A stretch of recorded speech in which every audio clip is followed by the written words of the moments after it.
می ده گزافه ساقیا تا کم شود خوف و رجا. گردن بزن اندیشه را، ما از کجا او از کجا.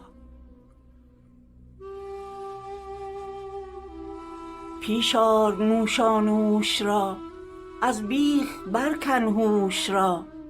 آن عیش بی روپوش را، از بند هستی برگشا. در مجلس ما سرخوش آ، برقع ز چهره برگشا. زانسان که اول آمدی، ای یفعل الله ما یشا. دیوانگان جسته بین، از بند هستی رسته بین. در بی دلی دل بسته بین، کاین دل بود دام بلا.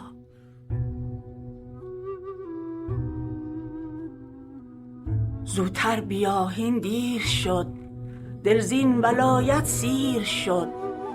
مستش کن و بازش رهان، زین گفتن زوتر بیا.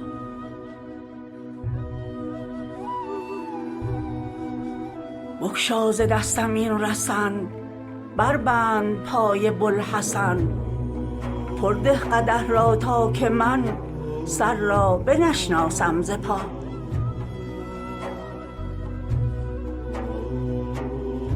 بی ذوق آن جانی که او، در ماجرا و گفتگو. هر لحظه گرمی می کند با بوالعلی و بوالعلا.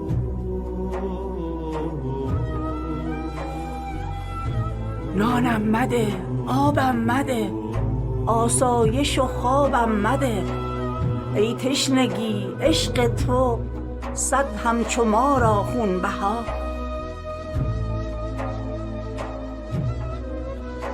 امروز مهمان توام، مست و پریشان توام. پر شد همه شهر این خبر، کامروز عیش است الصلا.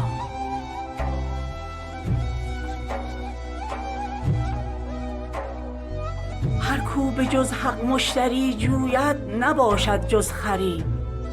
در سبزه این گولخن، همچون خران جوید چرا.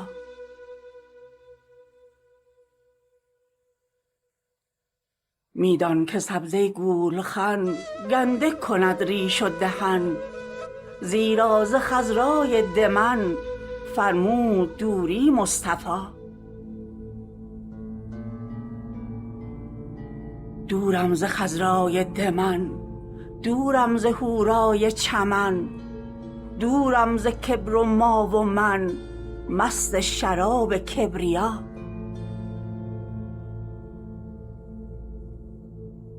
از دل خیال دلبری، برکرد ناگاهان سری. ماننده ماه از افق، ماننده گل از گیا.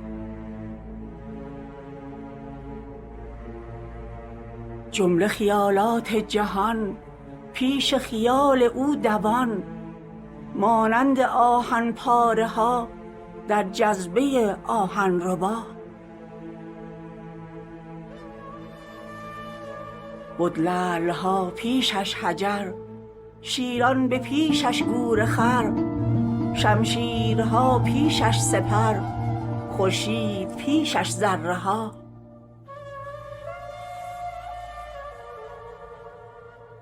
عالم چو کوه طور شد، هر ذره اش پرنور شد.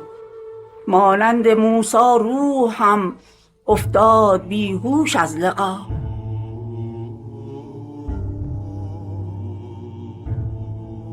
هر هستی در وصل خود، در وصل اصل اصل خود.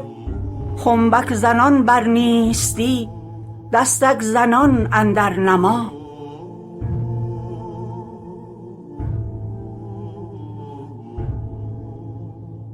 سرسبز و خوش هر تره ای، نعره زنان هر ذره ای.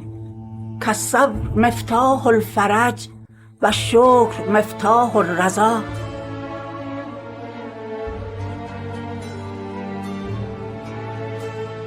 گل کرد بلبل را ندا، کای صد چو من پیشت فدا. حارس بدی سلطان شدی تا کی زنی طال بقا.